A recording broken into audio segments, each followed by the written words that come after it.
هلا حبايبي، يلا تعالوا نسوي أطيب بحت. طبعا هذا البحت يختلف عن الرز بلبن، هذاك غير شكل. هذا احنا عندنا بالعراق نسويه أكثر شي بالعيد. هنا خليت 2 كوب تمن أو رز عنبر، وإذا ما موجود تقدرون تحطون تمن مصري. وخليت رشة ملح وغطيته لحد ما فار. بعد ما فار هاي الفورة أو هاي الغلية القوية راح أغطيه وأنصيه وأعيفه على نار ناصية لمدة تقريبا 20 دقيقة أو لحد ما أشوف التمن استوى. هنا شرب المي كله. طبعا المي هو انتو يعني تعرفون انه عينكم ميزانكم حسب نوع التمن. خليت هنا بعد نص كوب مي حار، طبعا لازم نخلي له مي حار، وراح أرجع أغطيه وأعيفه على نار ناصية تقريبا شي 10 دقايق ربع ساعة لحد ما أتأكد إنه حباية التمن وصلت للهرس أقدر أهرسها. هنا جهزت كوب حليب بودرة و4 علب قشطة وزبد 250 غرام.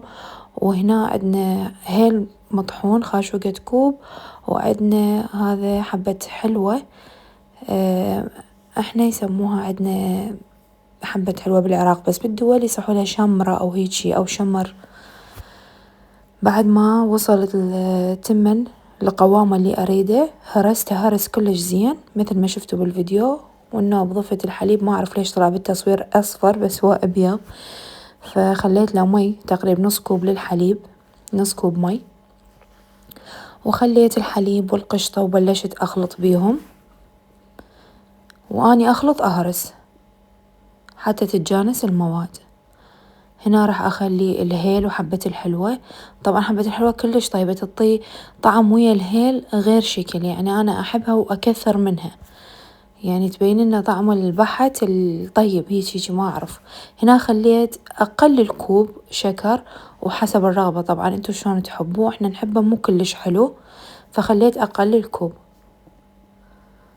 وراح أظل أهرس بيه وأخلط. بعد ما وصل لهذا القوام إنه خلاص رجع يفور من جديد أو يغلي، راح أخلي الزبد وهم أخلط بيه بس بدون هرس لحد ما يذوب الزبد وأهدره تقريبا 10 دقايق. هاي العملية كلها ما تاكل من عندكم ساعة. ومن بعدها أصبه أو أخليه بالطبق وأخلي عليه يا سمن بلدي احنا نقول دهن حر أو زبدة، ونقدمه بس بهاي الطريقة، يعني إجباري يا زبدة يا دهن حار. وإن شاء الله تكون طريقة عجبتكم، لأن طلبتوها أكثر من مرة من عندي على التيك توك، فحبيت أنزلها على القناة. ولا تنسوا الاشتراك بالقناة وتفعيل الجرس. وفي أمان.